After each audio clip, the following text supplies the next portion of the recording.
Teachers room at ITDI. The teachers room at ITDI, the International Teacher Development Institute. And there's 6 of us in the room here right now, and one of us is the special guest. You get to guess which one it is. It's the guy with the biggest grin. There we go. Sean Anderson, welcome to the teachers room. Thank you very much for having me here today. This is really nice.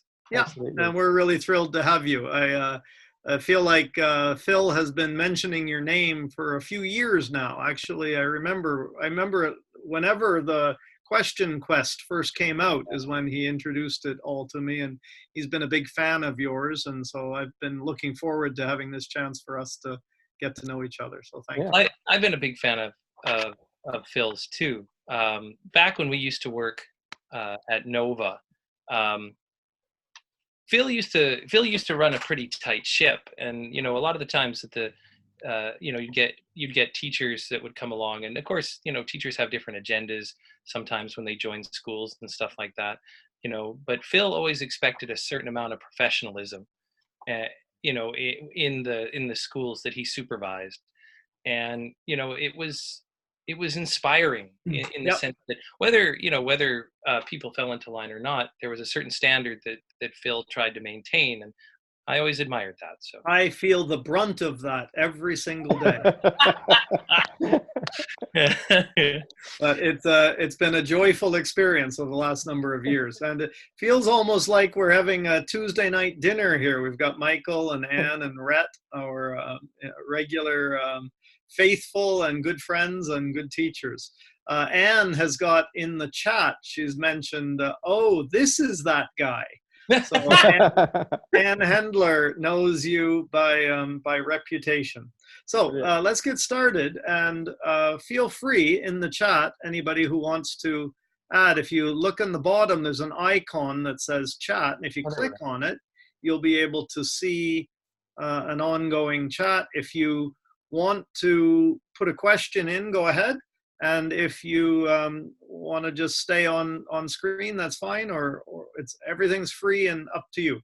We're going to go about 45 minutes in talking with you, Sean, and then we're going to take a quick break while we tell people about some of the things that are happening with ITDI. Okay. In that time, we're going to give people a chance to think about questions they might have that might be percolating throughout the course of the main interview. So here we go. And all right. So just one thing to let people know. So if you're watching on Facebook Live, then you have 2 choices. You can continue watching on Facebook Live, and if you want to enter the room, then you can click on the link for the Zoom room and also join us in the room. So this is a bit different today.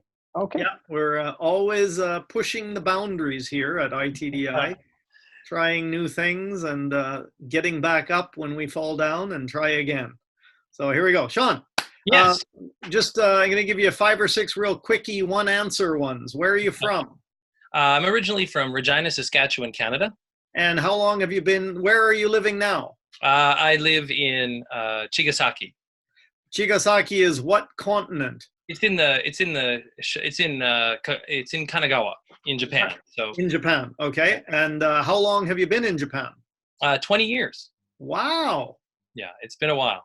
Wow. And what's your teaching context now? Well, I teach at a all-girls junior high and high school in Zushi, and called Seiwa Gakuin, and but it's not just the junior high school and high school. There's also a hoikuen involved, a daycare, and there's also a elementary school. So I teach in like all those places. Primarily, I'm the junior high and high school teacher, but I do an after-school program at the daycare, and then I actually teach a programming class. Wow! For the high elementary kids, for the late elementary kids. So it's been a real change, and just recently I got my Apple teacher certificate. So they've got me moving slowly towards teaching different types of programming and just how to use an iPad properly, teach students how to do things for projects and stuff like that. So my teaching, I've gone from being just an English conversation teacher to these other jobs now.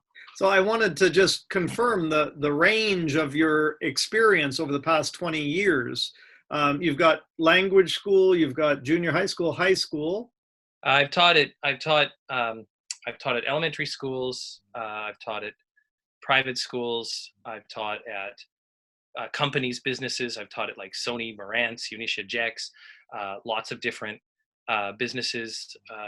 Through one of my first jobs, I have taught at colleges through contract, and I've even done like baby classes, and I've worked with I've taught classes in situations with the elderly. There hasn't been an age that I haven't taught. I've been at 2 or 3 different eikaiwas over my time. Yeah.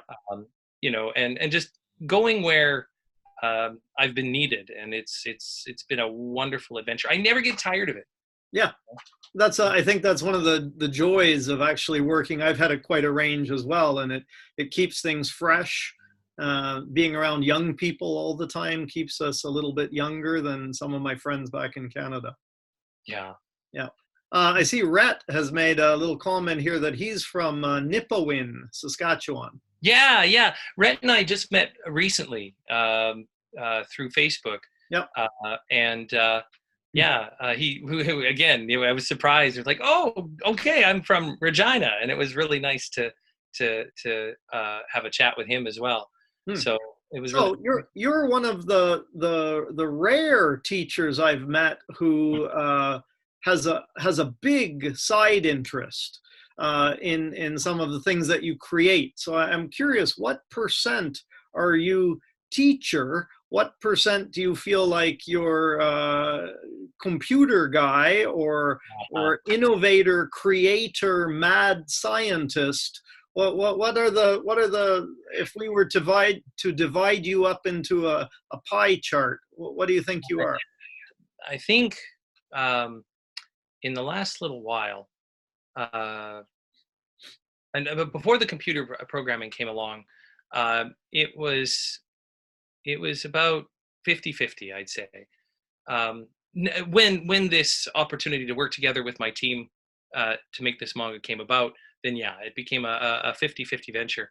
I strongly believe that, that as teachers, we need to have other interests, and we can share those interests with our students, because we need to be able to, make them realize that there's more beyond, maybe you're going to grow up, maybe you're going to, get a job, you're going to do something, but don't stop dreaming, don't stop reinventing yourself, don't stop trying new things. And I think that if they meet a teacher who is not only a teacher, but also someone who's innovating or creating materials, or maybe is in a band or something, then they see that teacher not just as a source of information for what they're trying to learn, but also as an example of someone of variety, of someone of interest, of someone who, maybe I can, be different things too. And I think that's the kind of attitude we need to cultivate.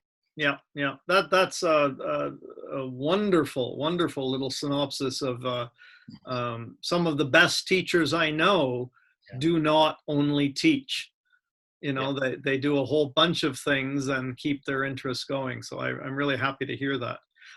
What's as far as the programming, is that the right word, that you're a programmer or a creator? I described it to a good friend of mine. He said it was more like teaching logic.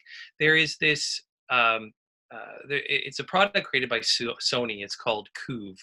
Think Lego, but with, engines and LED lights and a lot of other things that you can put together. Use an iPad, which gives you instructions on how to construct the robot. And then you can also work with the programming language that's built into the entire situation.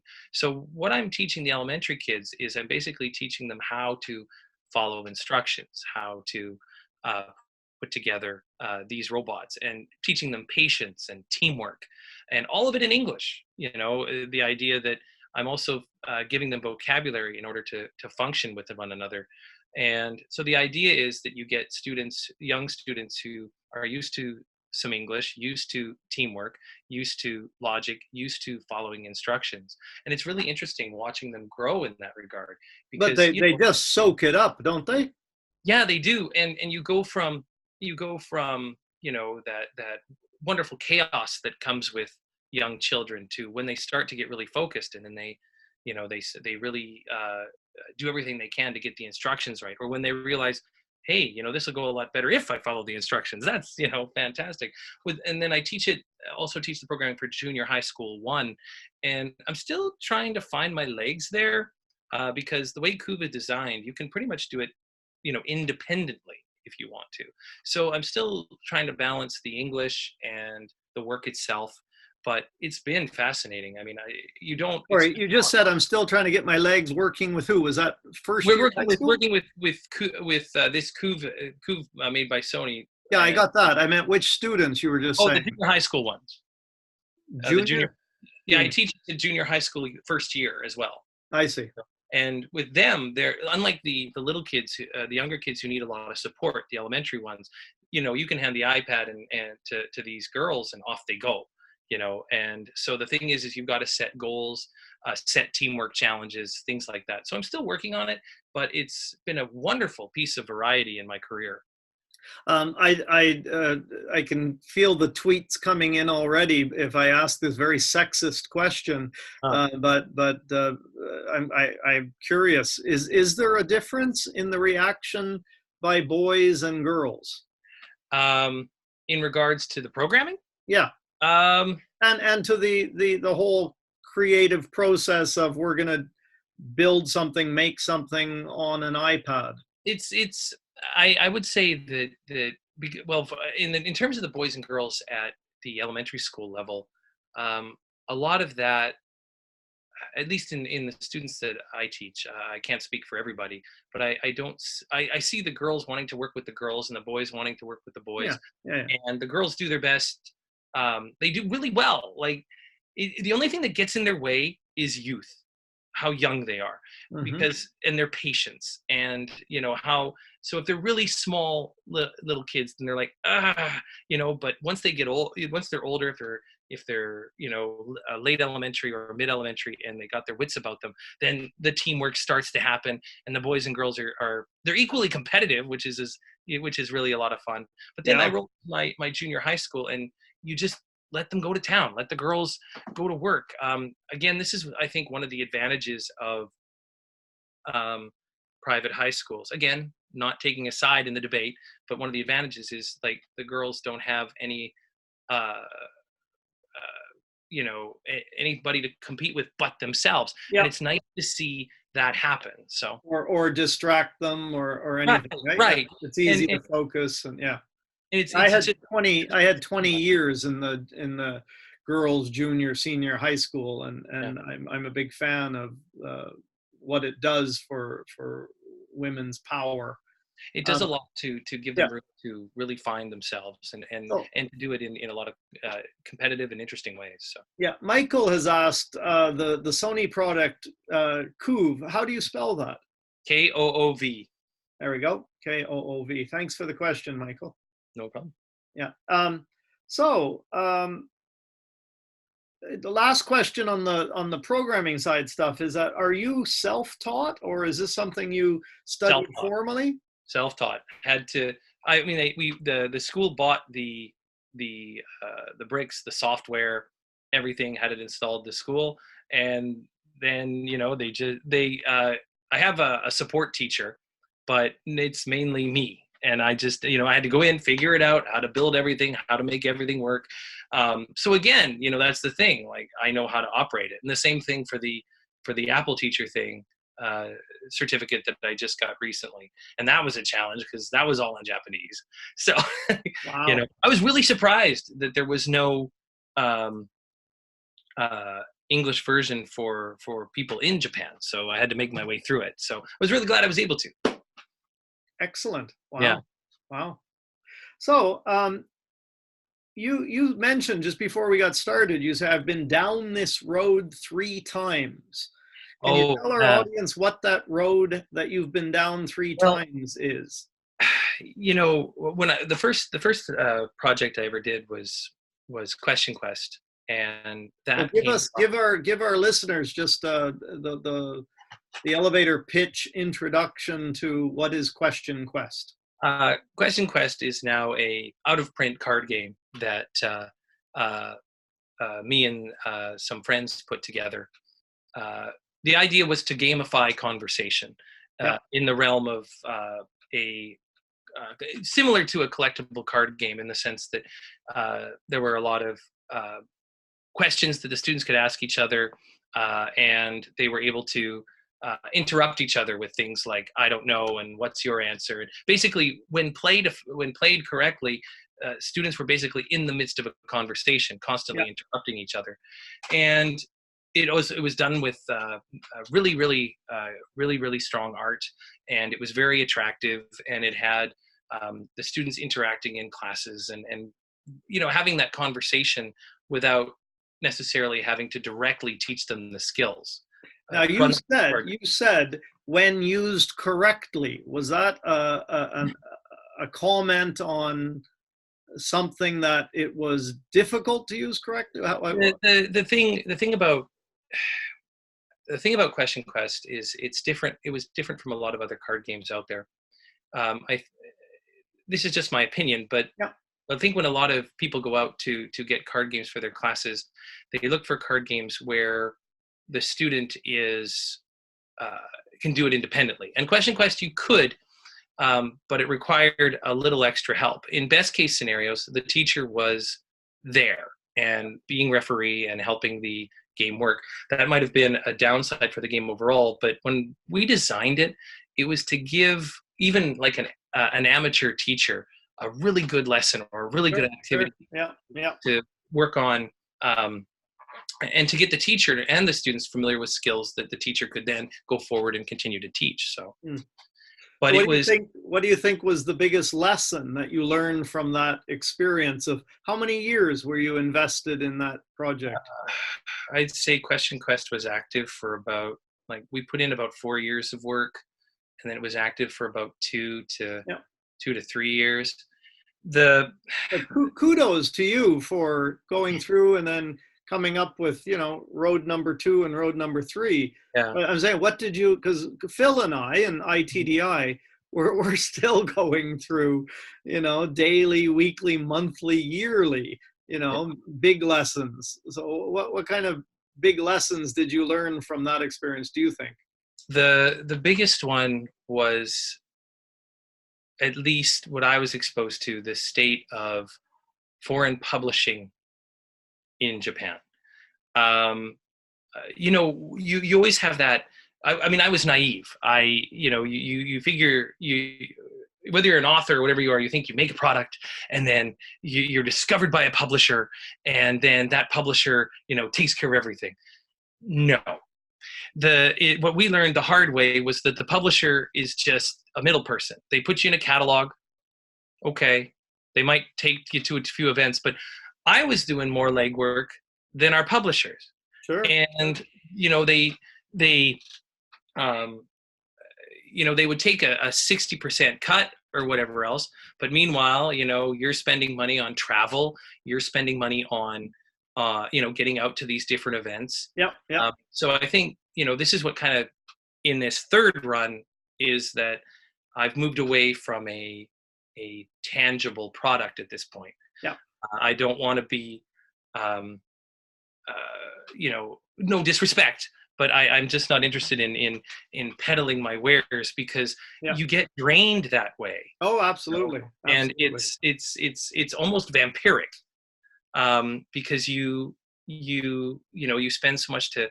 I know a few other people who, for example, at the last expo, where they were at a university and they couldn't sell their wares because that was the policy at the university. So they couldn't sell. And so meanwhile, everybody around them's, getting their cut, but, so I was just, that's the biggest thing that I've been learning about is, you have to be, you can have, you can have a product, you can get it, and you can get it out there, but you need to be aware of just how much help the publisher or distributor, depending on, is actually going to be, and Yeah, that is yeah. something that if And, I would gladly share advice about, or share yeah, advice about. So yeah. Do you want to tell us about the second one, or do you want to yeah, jump straight to the third one? just briefly, um, I'm a video game fan. I've played games for a long time, although haven't played much since this project. But the second project was a Street Fighter fan comic that I put together with. Oh, awesome! Thanks, man. The Phil just held up a Question Quest card. But what it was a Street Fighter comic that I did. Basically, what had happened was my original idea was to put together a story and send it off to the powers that be that actually owned the license and say, hey, maybe there'd be some interest in this. So it was just a plan to take a little money that I'd had, do an 18-page demo or whatever and send it off to whatever company and be ignored. But in that time, I decided to collect, see if anybody was interested. So I put out a thing for donations for the project to see if anybody wanted to be part of it. Yeah. And a few people gave a little money, and I thought, oh, okay, I should probably. Sorry, was this a Kickstarter type? Kind of, but it wasn't done on Kickstarter. This was all just me on Facebook. Okay. And I reached out to a few people, and then so a few people gave me a little bit of money, and it helped. I got a few extra pages and things like that. But then I got a donation from a young woman who was a short order cook at McDonald's. And I forget how it happened exactly, but I got to look at her salary, and I realized that she'd given me about 2 hours worth of her money. And I just thought, okay, this can't be, this has to be better. So I reached out to a really good friend of mine, Daryl Hardy, and he was a consultant on Question Quest. The game, when I designed it with my original partners, it was good. Daryl made it better. He was absolutely amazing. And so I reached out to him, and between the two of us, we put together a story, and I ended up in the end with a 300-page book. Over 100 artists contributed. Wow. I wrote like 1,000 emails, to every artist I could possibly find. I put together a pitch, sort of just 6 pages of the concept of what we were doing, and I sent it out, and it's still circulating around today. It's had over like 200,000 people read it, and it just people still write me now and again and say how much they're so glad I did it. And I didn't get any attention from Capcom or anybody responsible for the actual characters themselves, but it's like you finally create that story that you've always wanted, so you get that out of your way and you move on. But it was an amazing thing. It taught me a lot about what you have to do to get things done, because like I said, I wrote 1,000 emails, just to try to get a hold of 100 people who finally said, yeah, you bet, we'll help you out with this. Yeah. And so we ended up with a massive book. But it taught me a lot about patience and a lot about people and a lot about networking and being able to take a no. Yeah. That's a lot of slam doors, and it's something that you have to be able to accept as you move from project to project. So before we get into project 3, it's sounding a little entrepreneurial. It's sounding a little creative. Where does that come from? Is that in your family? Is that where does it come from?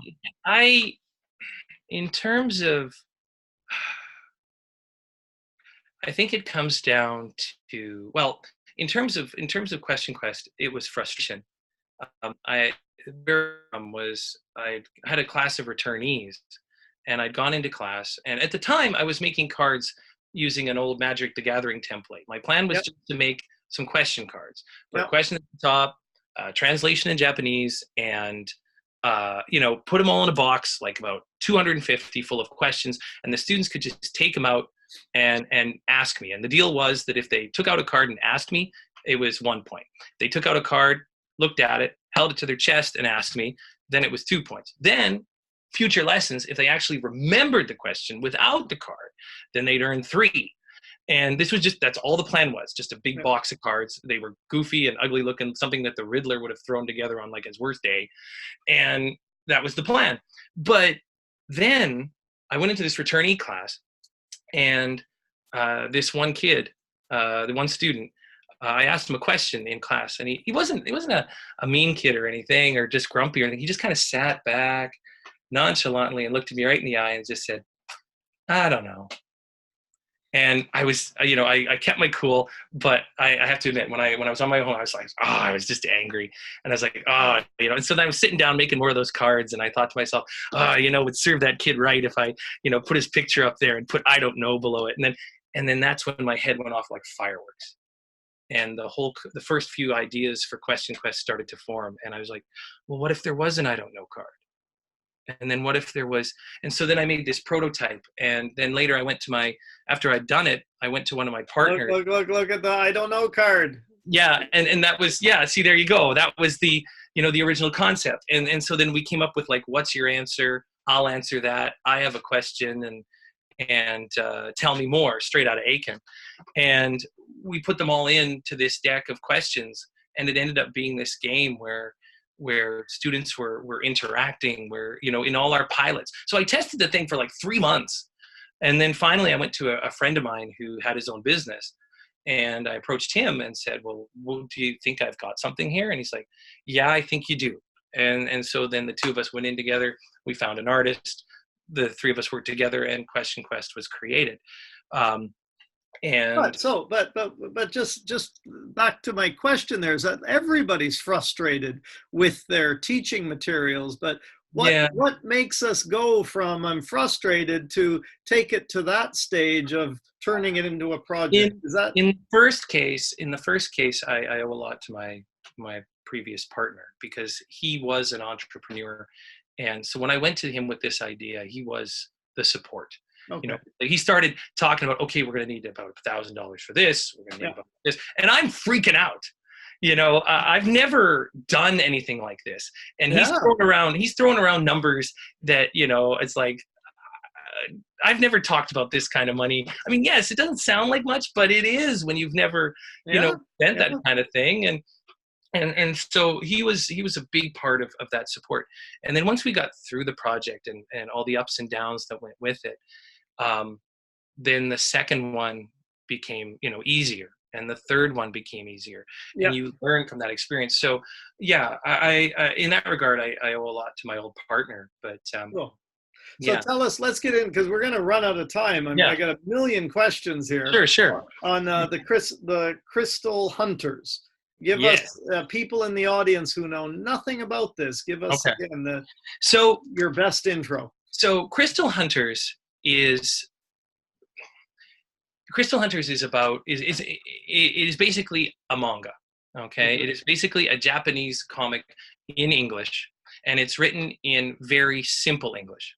Okay, so it's a graded reader, but the thing about this is that this particular manga, we put story first, and it's a fantasy adventure, and it follows soon to be 6 characters who and we're basically telling their story, but with rules. And the rules are that we can only use a certain amount of vocabulary. We only add about 2 to 5 new words per chapter, and we move through this story, and you get to know the characters and experience their lives, and it feels so much like the Japanese RPG role-playing games and things that are out there. It's very much its own story, and it's online, not on paper. Yes, it's online at the moment. We're publishing new chapters roughly about every 9 weeks. We post pages for the chapters on Facebook and Twitter that while they're in progress, for people who want to see what's going on and follow it, once at a time. But yeah, it's basically an easy to read manga that's meant to engage your students. Aimed at who? The sweet spot is junior high school, but we found that it's very attractive to late elementary. When we did our surveys with our prototypes, 83% of junior high school kids wanted to read more, and then 71% of both high school and university. We didn't get a chance to run our prototype in elementary school, but all the late elementary school kids who have read it are just thrilled and want to read more. So is it telling too much to tell us about some of the characters or no, the plot? Not at all. Crystal Hunters is centered around. It starts out with two characters, two young men, Cal and Bansum. Bansum is an engineer and a machinist. Cal, on the other hand, at least is from what we can tell, is a wandering swordsman. And the story starts with basically Bansum bailing Cal out of jail, and the two of them decide to team up to find crystals, which in our world of Quandris is an energy source. But of course, you can find them if you actually search for them. So Bansum, who's a machinist and likes to build things that run on these power sources, is not very good at finding them. And then when you go out and find them, there's monsters everywhere. So he doesn't want to go out unprotected. So here he sees that Cal's pretty good with a sword and decides to team up with him. So the two of them decide to go along and see if they can, get some crystals on their own. And their first mission together is, they do all right. It's scary, but they manage. But then they, in the next chapter, they run into a bigger monster problem that they can't handle. And so they end up recruiting an archer by the name of Tsubasa, who, sees now character number 3. Character number 3 sees these two jokers, they seem hopeless, but, she goes along with them because, they would give her an opportunity to pit herself against monsters, which is something she enjoys. Yep. And she's looking to prove herself. So she figures, all right, she'll help out these two knuckleheads. And just watching the dynamic between these characters. And then it moves into chapter 3, where they're actually out to get a monster this time. And the monster turns out to be the 4th character, Knights, who is wrongly thought of as a monster and is constantly being hunted. So they're trying to help her out as well. And so you end up with this group so far of 4 misfits that are just, trying to earn themselves a living, but in this fantastical world of crystals and monsters and magic and everything. But it's not, but I think the grand difference is, with all due respect to other works out there, is that we're trying to reach for the same level as the manga that's out there. The same quality, the same engagement. So I'm not a big manga guy, but are you saying that the quality is very high? Yeah, it is. In fact, to give you some perspective, I had a gentleman on social media who had checked out the manga, and then he contacted me and he said he had some feedback for me. I said, oh, sure, I'd love to hear it. Yeah. So he gave me all this feedback, but he gave me about 25 minutes of feedback under the understanding that he thought we had translated an existing Japanese comic to make this. So I was like, so I'm sitting through this, and it was great. It was great feedback, but it was all on the foundation of that we had somehow got permission from a Japanese publisher, and we had published this thing. And I'm sorry, was the guy giving you feedback Japanese or? He was American, but he found it, and he just couldn't. He was amazed at how we made the language so low, but still, kept the truth to the story. And so then, I kind of pondered at what to say to him, and then I called him up and I said, using the same social media, I called him up and I said, well, here's the thing. The story, I hope this doesn't shake you too much, but the story is completely original. My partner, Nathaniel French, he's been absolutely fantastic with taking the Bible of Question Quest, because that's where the characters originally come from, except we've redesigned them and redesigned the world and brought it more into line with both Nate's and my vision. And so now, so he had thought we'd somehow translated this. And so he was quite surprised to learn that, this was the real deal. Our artist is a wonderful artist out in Hokkaido. His name is Mione, and he does all our work for us. Nate is a naturalized Japanese citizen now. And then there's me, the Canadian who got all this underway. So this world that you're creating, what percent is in your head and what percent is in Nate's head, and how do you like Bring it all develop together. that? Is that over beer, or is it over email, or what? This is one of the most wonderful things about my partnership with Nate. So Question Quest and its world in its entirety is a product of my design with help from my original partners. My original partners have removed themselves from the equation. So basically it's all mine to work with now.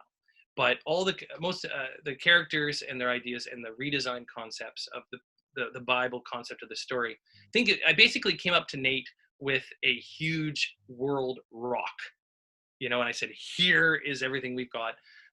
He was told the whole story from start to finish as we had originally designed it. And then he carved it down into the stories you see now.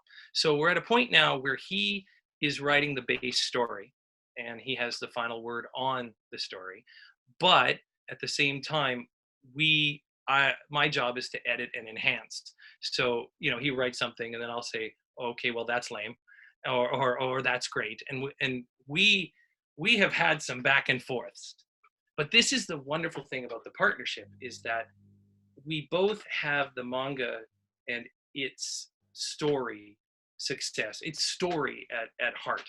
So no matter how tooth and nail we get at it, we always know that both of us are in it for the quality of the manga. And for anyone who decides to have a partner and decides to whether they're going to do a story or some kind of product, I highly recommend that when you do that, decide that one of you has the final word on a given area, because otherwise you're going to be stuck in an argument limbo forever. So you need to respect that in terms of your partner. And that's been one of the greatest parts working with Nate through this whole thing, is that we're both passionate about where we want to see the story go, what we want to see happen, what's good, what's not. And so we go at it, and then we end up with what people have been reading.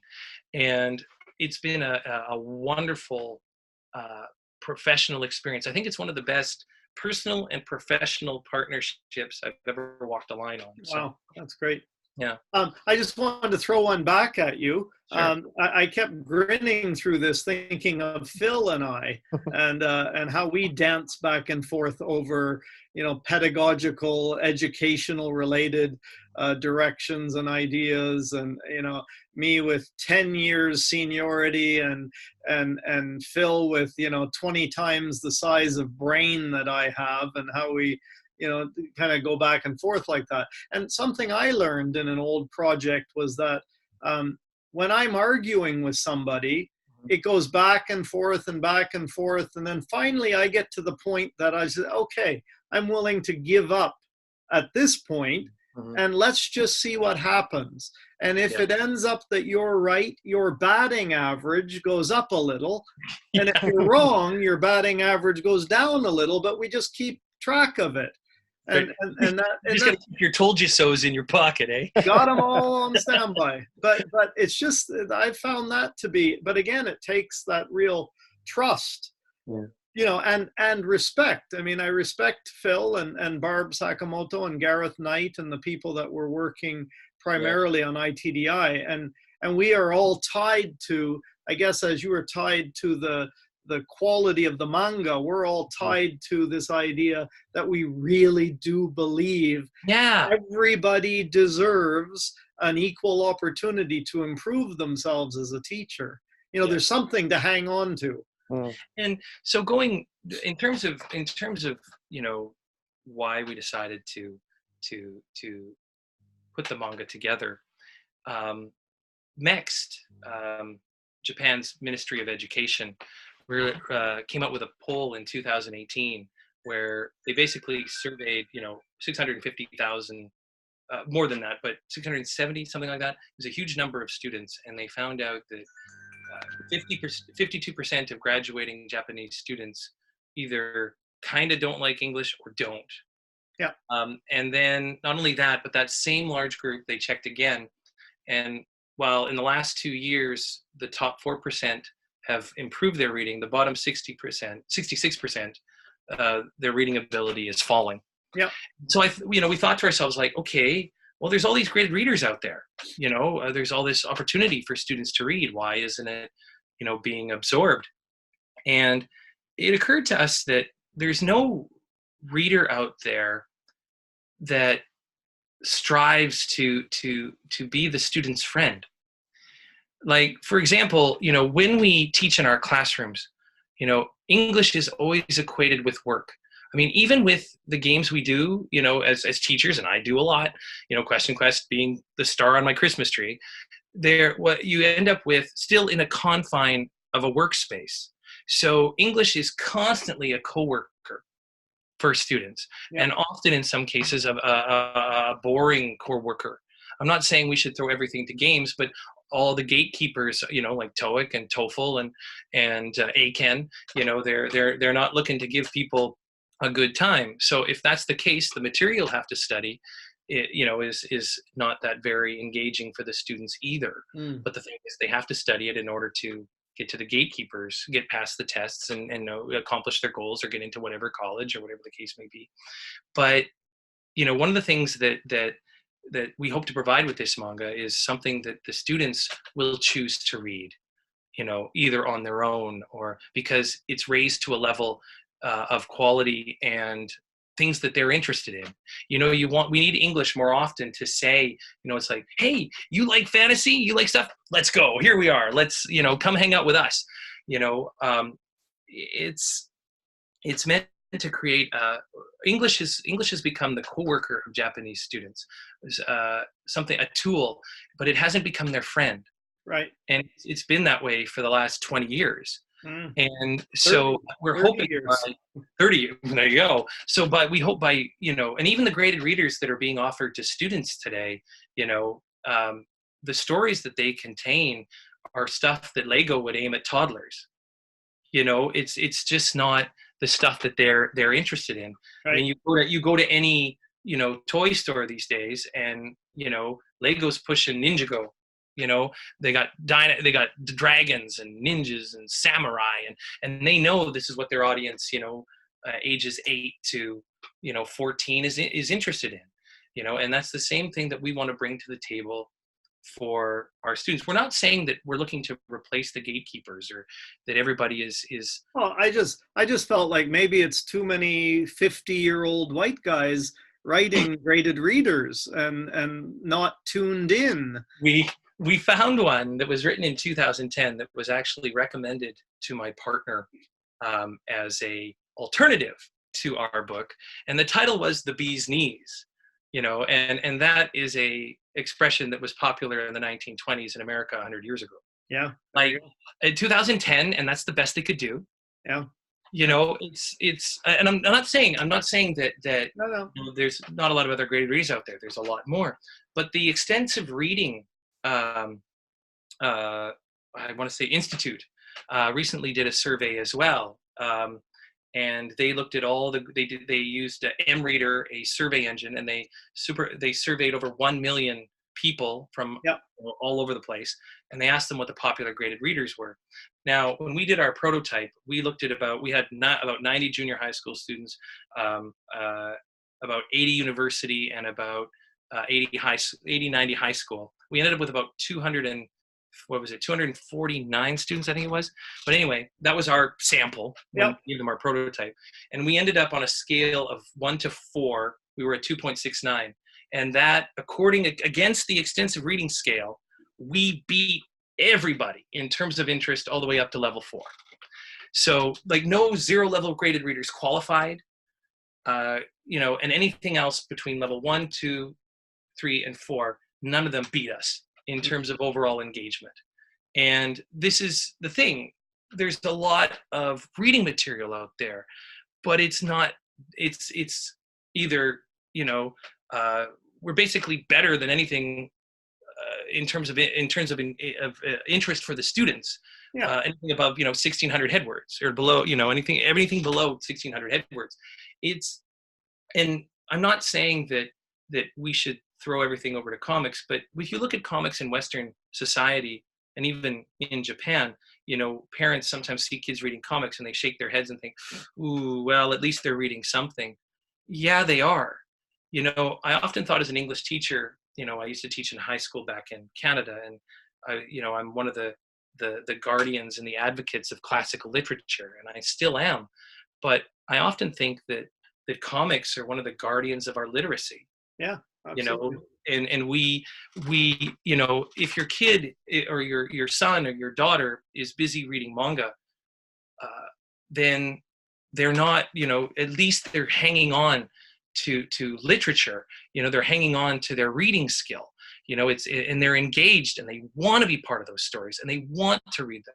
Yeah. And in time, if they keep reading it, it'll give them the strength when, you know, the, in quotes, boring stuff comes along, you know, to face it and to take it on. And even if they don't, let's say they don't challenge themselves with classic literature or whatever, they're still reading, they're still literate, you know, they still can, they're not losing that ability, and they're reading something that matters to them. And that's what we want. We want graded readers that matter to our students. It's that they care about. It may not, we have lots of practical language. If you go and read our stuff now, right now in chapter 4, 2 of our characters are going out shopping. You know, the practical situations are there. We've just taken it and said, you know, we're going to make this exciting. We're going to make this interesting. It's a manga, but a manga with rules. Yeah. And you know, I forget, I think it was, I forget the philosopher's name, but he was an English philosopher, and he said that, you know, fantasy is an imagination. You know, they aren't meant to you know, make you know, wonders facts, but they're supposed to make facts wondrous. You know, and that's what the manga is all about. We're taking all that stuff that you want your students to learn, you know, from their textbooks or from their classes, and we're just putting story in front of it, and putting story first, and whatever that path leads us down. Yeah, and we're free for it. You're right. I know. I can't prove it, but I know you're right. And well, 20 years ago, I opened extensive reading, and I bought 1,500 readers for my junior high school, and everything from Scholastic to Oxford Reading Tree, just everything that was available. And as I was sitting here listening to you, I heard things like kawaii, that's so cute, you know, Floppy's really cute and that, but I never once heard any kind of passion or engagement at a level that somebody would be willing to, you know, knock somebody down to get to the next book to find out what happens.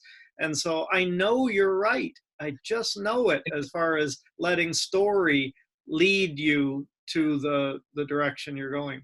We even posted an email we got on from someone from I think it was a junior high school that read it, but the student had got a hold. The teacher had introduced the manga, had read chapter 1 to the students, and the students were enthralled. And not only that, but the second this teacher was done, student went for his phone, and you know, he found us on he just, you know, he found the rest of the 2 remaining chapters, because the teacher had only introduced him to the first one. And then later, while, you know, they finished the chapter, so they'd gone into their next activity or whatever, but the student is still discreetly, you know, working his way through chapters 2 and chapters 3 on his phone, thinking the teacher's not looking. Binge reading. Yeah, reading Crystal Hunters. And then not only that, but then the teacher caught that student in the hallway and said to him, well, you know, they got chapter 4 on Twitter. And the student's like, yeah, I found it already. You know, I mean, this is what we want. You know, I'm not looking to, I mean, it would be wonderful to be in the classrooms, but my dreams are 2. And one is that a mom barges into her, you know, her Japanese son's bedroom and, you know, sees him reading manga, and she starts to get all on him, you know, and grumping at him. It's like, why are you reading manga? You should be studying right now. And then she gets to look at it and realizes, oh, this is in English. Okay, carry on. And the second one being, you know, it's like the teacher will go into class and say, hey, you know, here's this English manga you could be reading. And all the students like, yeah, we read it. We're on Twitter. We're, you know, we're ahead of you, pal. Yeah, you know, and that's what you want. You know, I'm not looking to necessarily, as again, love to be in the classrooms, but my dream is that they're taking it home. Yeah. They are reading it at home. That, you know, that element of uh, excitement and wanting to know about the characters and the world, and everything comes from being engaged in this story you love. Yeah. Yeah. So look at, we're going to turn over to Phil for a few minutes. I've got other questions that are a little bit more practical in terms of take us through, you may have lit the fire in a few teachers that want to check I'm pretty sure. just a little bit about the nuts and bolts of how to do things. But first, we're going to have Phil explain a few of the things going on with ITDI, and then we're going to come back for the last 5 or 10 minutes and ask questions to you, okay? Certainly. You get to take a break for just a second. Hello, Phil. Okay, so everyone who's also watching on Facebook, then feel free to take any chance you like to put your questions in the chat, and either Sean will get to them today or we will also respond later on. And in the meantime, we'd just like to share a couple of things. I'm Phil Brown, and Stephen Hurd has been hosting, as you can see, Sean Anderson. We are in the Teachers Room, our online space for collaborative professional development. We get together Tuesdays and also on Saturdays. I just want to say the next meeting in the Teachers Room, you should be able to see my screen now, is you can see this is our Teachers Room page at ITDI. We will have our next session coming up this Saturday. You're welcome to join. It's all free to enter, and you just can see, and the link is here. It's the same room as we are in now. And just want to give you a heads up on February the 4th, you can see here, we have our next Teachers Room interview. We have another special guest, Marcos Benavides, and he's actually also based in Japan. And Sean, I believe you've had the pleasure of meeting Marcos, or at least online. Yes. Not face to face. Yeah. Just great guy, smart guy, the whole, you know, the whole 10, 100 yards, whatever you want to go with. Yeah, Marcos is, he's created a number of choose your own adventure path books, and also basically graded readers, and done a number of award-winning books, including Elton winners. And he'll be here on the 4th, so please come and join us as well. And he's also got an upcoming course in March with us on task-based teaching, instruction assessment, and course design. And last but not least, if you want to keep abreast of any updates and so on, you can follow us here on Facebook very easily, of course. Just put your notifications to see first if you want to. And also you can sign up to the Teachers Room. We do have a ITDI newsletter that you can join as well.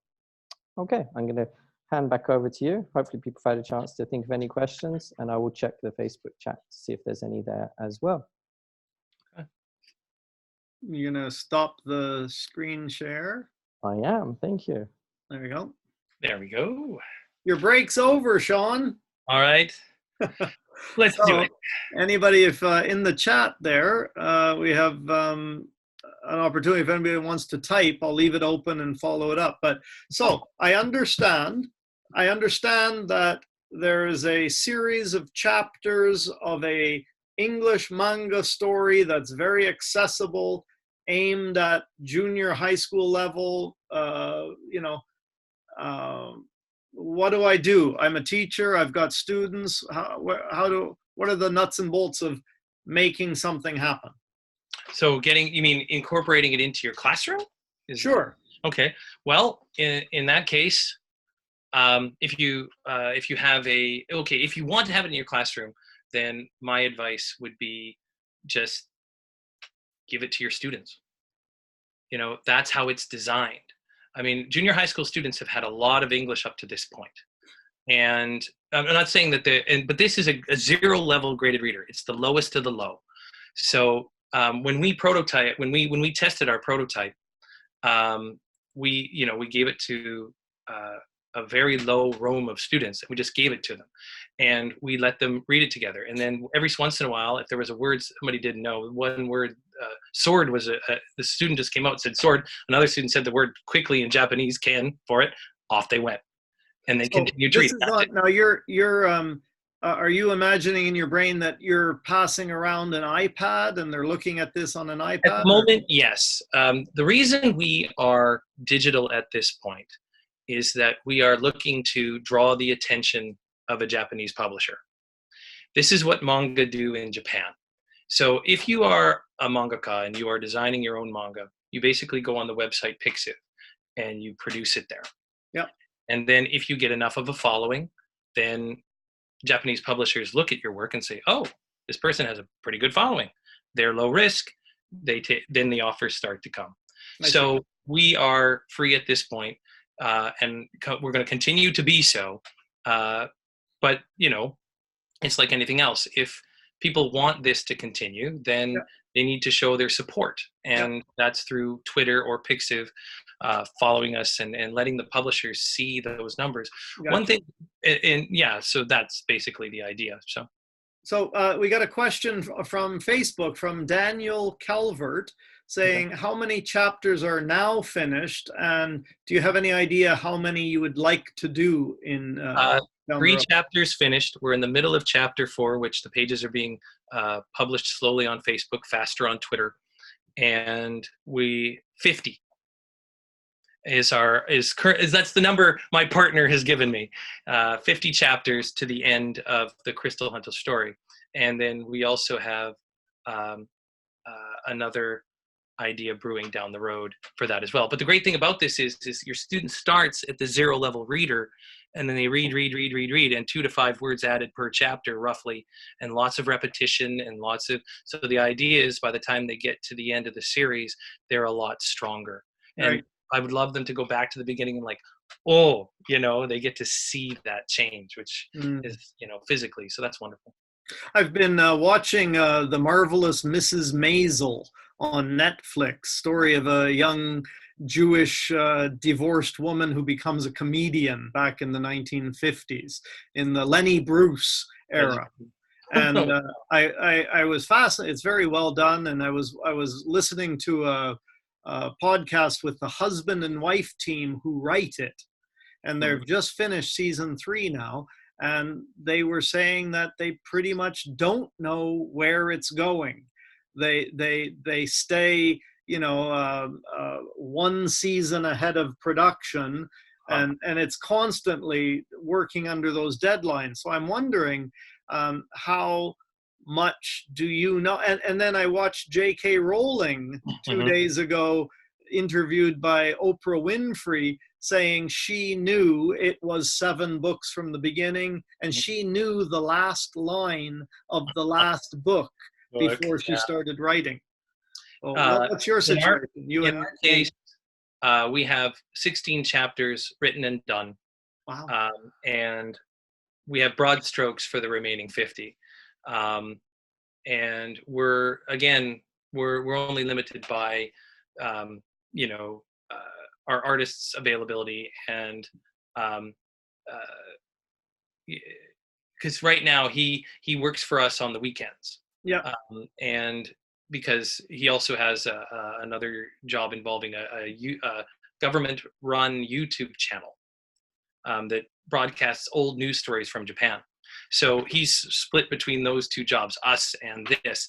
And so if we get into a situation where we can finally, unlock him completely, then we'll, continue to go from there. But from now, we're just working with what means we have. Yeah. So, yeah.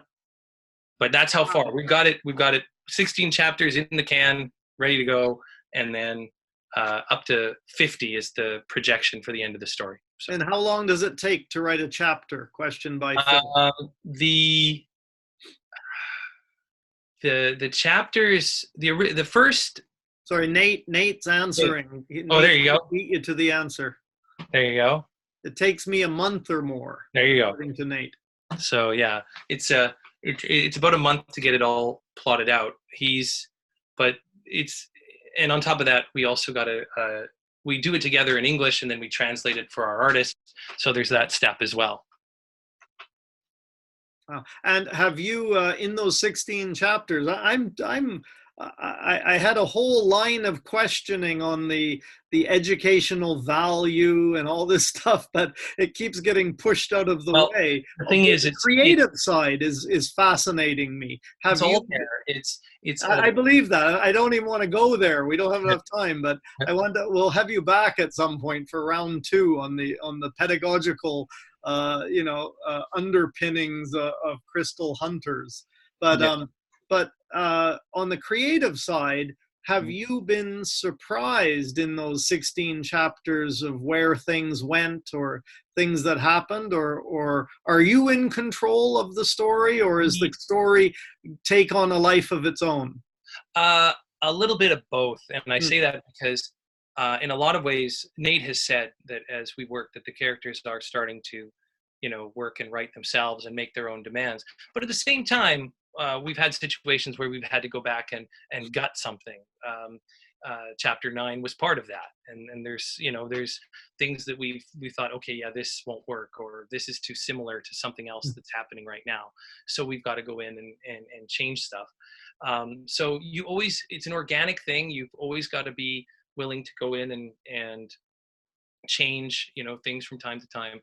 But that said, it's been flowing. I mean, we managed to get to 16 That's chapters. amazing. That's a lot. Amazing. So it's been Yeah. flowing very, very well. How about the? I'm sorry. Just turn off and leave the room when you're tired of my questions. No, But not at all. Not at all. what about the continuity? How difficult is it to, make sure that a character who hated broccoli in chapter 2 doesn't find himself eating broccoli in chapter 20? That's my job. Oh, That's the thing. Like, I keep an eye on, content. We both do, of course, but that's where. But I bring it up. Like, I'm constantly questioning. Like, I'm constantly saying, well, what do you think readers are going to think about this?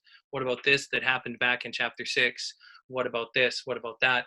And trying our best to make sure that we maintain that continuity throughout. And this is one of the things that's also attractive about Crystal Hunters, is the fact that most graded readers are just one and done. yeah.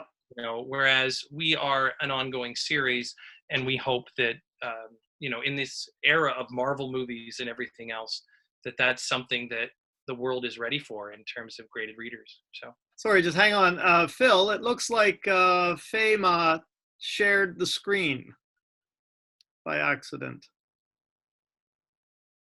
And I'm trying to stop the screen share because we're now looking at circle rivet. we're looking at Fema's screen. Can we stop the share there? Exit full screen. There we go. There we go. Thank you. No problem, Fema. Yeah. Just be careful on that share screen button. Okay. Oh, sure. Yeah, through me. Yeah, it's the idea that continuity in graded readers, continuity in a story, and the idea that we'd hope that as we get bigger and bigger and bigger in terms of the chapters that are completed, that students will binge read us. Yeah. Isn't that what we hope for as educators, that some student starts picking up the English books and then just keeps going and going and going and going until they've read them all? I mean, that would be a heck of an achievement in the classroom or outside it. So just a clarification question. For example, Daniel was asking, I'm sure other people may be wondering, if they introduced the story now, for example, how long do they usually have to wait until the next chapter comes out? That's the thing. Right now, we're it's 9. Right now, we're in the middle of chapter 4, so we've got, I think, about another 4 or 5 weeks before we're done. We get anywhere from 4 to 5 usually, 4 to 5 pages from our artist each time.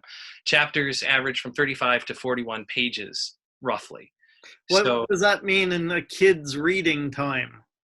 So, I guess in terms of how long, like if the kids can get through chapters 1 to 3 in a sitting, even at your low level. So you've got, I mean, it's that low to start.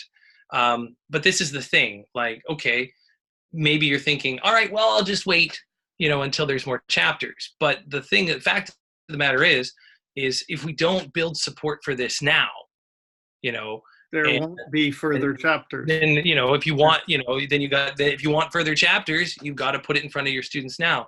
Yeah. And those students got to tell their friends, and those, tell their moms, and you've got to get that network going. And, one of the, So what are the numbers that will get somebody to notice you? I mean, my brother's on Twitch, and he talks about people in Twitch who are doing, gaming or doing all kinds of stuff, but they need to get 5,000 people coming in viewing them before they start to get noticed by bigger entities.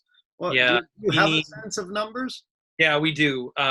We need about 100,000 likes on Twitter. Yep.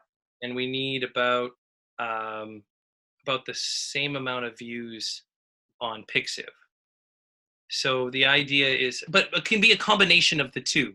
Like, for example, it can be that number of 100,000 can be, between the two sites as well. That's the threshold. Okay. So that's the idea. So even if you don't have a Twitter account, but you go and read it, that contributes to our numbers. Okay. So this is the thing. Like, if people want this to happen, they've got to make a fuss about it. Okay. And one thing that I want to just add, for those of you who are enjoying reading it for free, one of the things that we hope we can accomplish is something that some other manga have done in the past, and that is the latest chapter will always be free. So the idea is that if you've been staying with us from the very beginning, then while the other chapters might end up deleted and in books, that new chapter will always be there for the people who. Oh, that's very nice. Yeah, that's very. So, so if you're feeling discouraged about the idea of supporting us and then not being able to access it, we're going to try very hard to avoid that. So will you come back again at some point and we can carry this on? Okay, this has been so much fun, and I feel like, again, we've just scratched the surface getting to know you, and I'd like to know more about you and this project. So if we can schedule that down the road somewhere day, I'd love to do that. So Phil, you want to say anything before we wrap up here? Yeah, just to kind of clarify then. So in order for people to help you and support the project, we're trying to get you to 100,000 views or likes on Twitter. Or 50,000 on both sides is fine. Okay. More Facebook is wonderful. It's great to have people there, but it's not in Japan's eyes. In Japan's publishers' eyes, it's Twitter and Pixiv that matter the most. Right. Okay, so then let me just share very quickly so people can see what they're. People want to know how to follow on Twitter. What's the? Yeah. So for example, do you guys see my screen? Yeah. Yeah. Okay. So on Twitter, how do then basically people search for Crystal Hunters, right? I see it at Crystal_Hunters. That's us, or you can just find it there. Type it straight and you'll be all right. There we are. Okay, and then if you can click on following. Okay. And the other one is we shared the link to the website, and this is what it looks like. And you can see some of the characters from your previous project, Question Quest, and then all of this beautiful, beautiful manga and very easy, accessible readers. Great for a lot of those young learners who don't often have access to this kind of material at their ability. Wow. So my kids are really looking beautiful, Sean.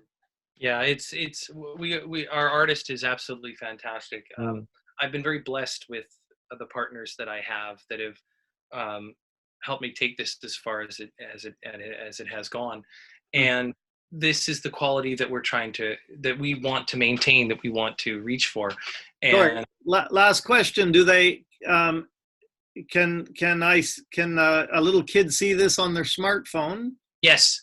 The Pixiv link. Pixiv is optimized for smartphones, for tablets, for computers, whatever you wish. So that's Pixiv is the app that we need to download.